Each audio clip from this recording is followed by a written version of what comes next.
News Agricultural Center in Southold, New York. And I'm Leslie Howard, Priscilla's husband and farm laborer, consultant. Priscilla and I met at another organic farm, and I've always wanted to be a farmer. Like my great-grandfather was a farmer, and I always thought that I'd like to get into that.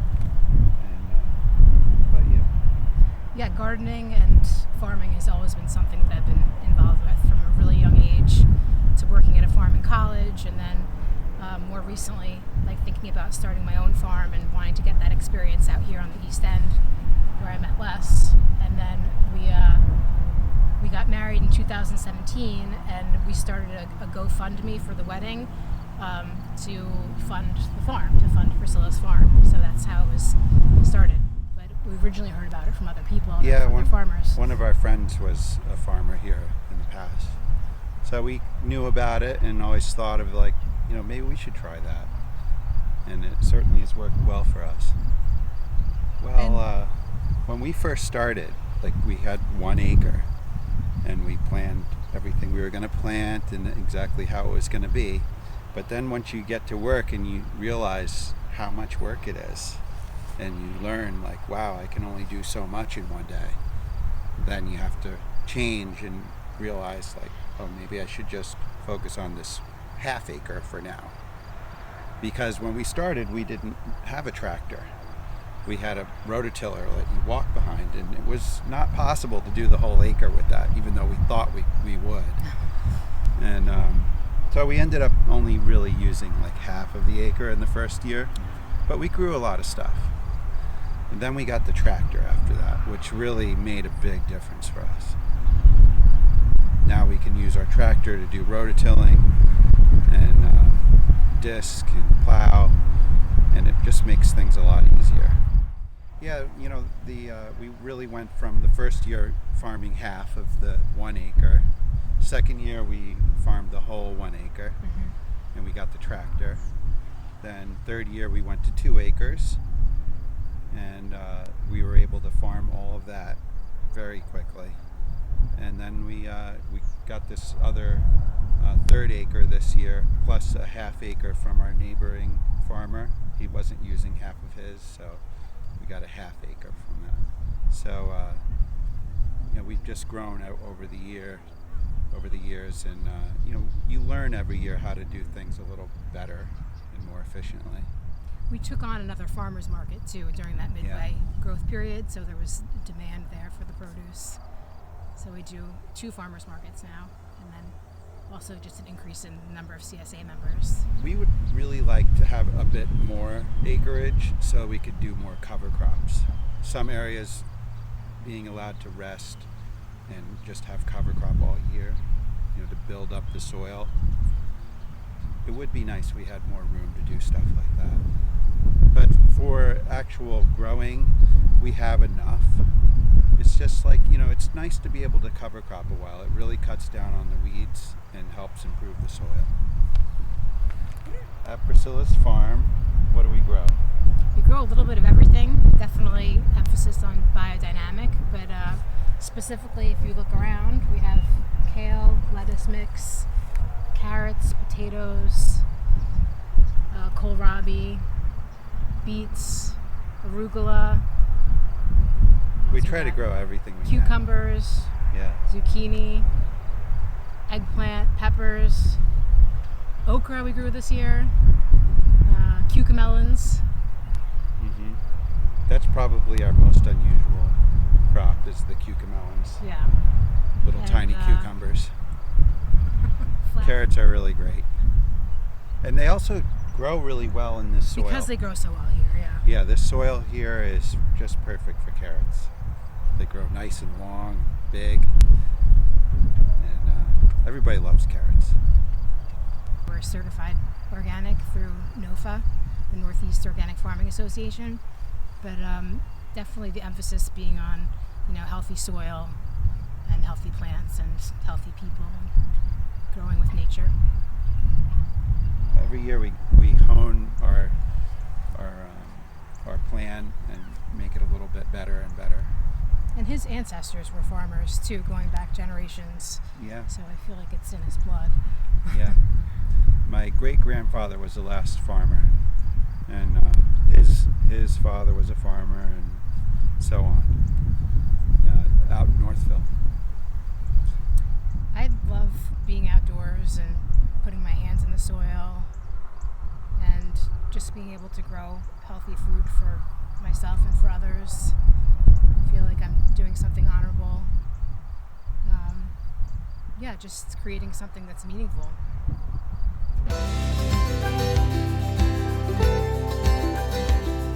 Hi, I'm Kathy Kennedy. I'm the Trust Senior Outreach Manager, and we are having a great time this morning exploring the Wolf Preserve located in Southold with John Turner, who's a naturalist and someone that we tap oftentimes for our Connections programs. Hi, I'm John Turner, and I'm a lifelong Long Islander, having grown up in the town of Smithtown in the shadow of the Nisququag River, which was my stomping grounds as a kid, and that's where I developed a deep and abiding love for nature.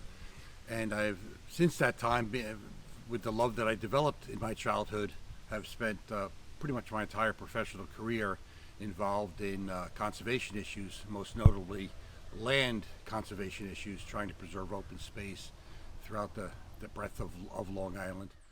You know, John, I notice a lot in this woodland. There's these beautiful yellow leaves of a sassafras tree. Yeah. They're very distinctive in their appearance. They are. Can you maybe talk about that? Yeah, sure, I'd be happy to.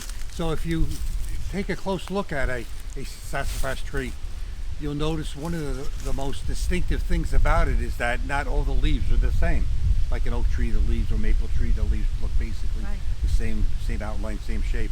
But that's not true with sassafras. Sassafras typically has 3 different shaped leaves.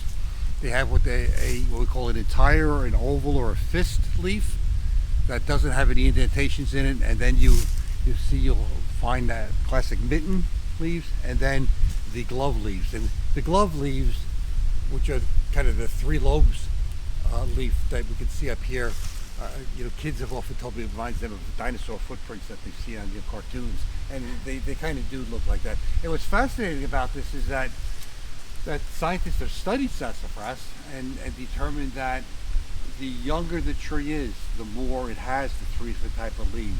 But as it ages, decades, or more than 100 years, the mitten and the glove leaves tend to fall away, and the tree's dominated by just the entire or oval leaf. So there is actually a change as they get older. But, woodpeckers are cavity nesting bird species.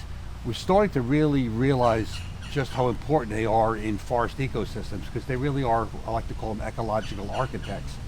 The cavities that they create are used by a lot of other wildlife species, including like squirrels and chipmunks, and of course a whole host of bird species like tufted titmice and black-capped chickadees and screech owls. And so woodpeckers, really, the presence in a forest is a good sign.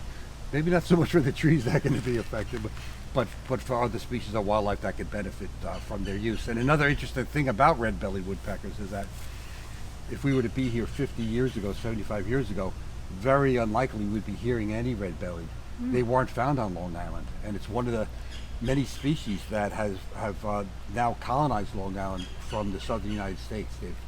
So we were talking about, again, the value of this preserve and all of the trust preserves from a wildlife perspective, right? Providing wildlife habitat. And properties that have wetlands add a whole new dimension, right? And that's because you've got a whole host, hundreds of species of both plants and animals that are actually wetland dependent. Something about their natural history or their biology, they need to be wet, like plants. And then of course you got animals like muskrats and otters and things that prefer aquatic environments. And so I'm sometimes asked what's the kind of the primary determinant for how many species of wildlife you can see in a preserve. And it's really dependent upon 2 basic things. One is the size of the preserve, and of course, not surprisingly, the larger the preserve, typically the more species it'll hold. And the second is what the overall diversity of the communities that are in the property. So you've got forests, right? And so if you have wetlands, though, it really is going to bump up your diversity. That's so wonderful about the large wetland in the center of the Wolf Preserve. there's a whole host of species we're looking at right now that would otherwise not be here were not wet. So we're looking at the pond here, and there's a green plant that's on the surface, and in many places on Long Island there's real concern if you see something like this and think, oh my gosh, is this rampant algae growth, which could be a sign of too much nitrogen coming in from surrounding development, from cesspools and septic systems and lawn fertilizers. And that can be very bad. In fact, it is unfortunately a fairly common problem on Long Island. But the green we see covering the surface of this pond here is good. This is actually duckweed, just a ubiquitous population of duckweed, and duckweed lives up to its name. It gets its name because different species of waterfowl like to eat it and sustain them. And so we call the dabbling ducks, the ducks that will just stay at the surface and dabble and feed, like mallards and gadwall and widgeons. They will land in a pond like this and just really relish the duckweed because it's really high in protein. It's a really important native plant. It's a higher plant. It looks like it's an algae, but it's not. It's a little higher plant in terms of its sophistication. And so that's actually a good sign to see this here. So one of the things I wanted to talk quickly about is the very important mission of the Trust. Connecting people to the planet, to the earth, is really one of the more important things that we need to do kind of from a society and organizations, and nobody really does it better than the Trust, because you've got lands that are available for the public to visit and to connect with Mother Nature. And again, that is becoming ever clearer, more important as time goes on, because having such a kind of a disharmonious relationship with nature, we need to turn that around. And in many ways it is turning around, and one of the key ways to do that is by having people fall in love with the natural world.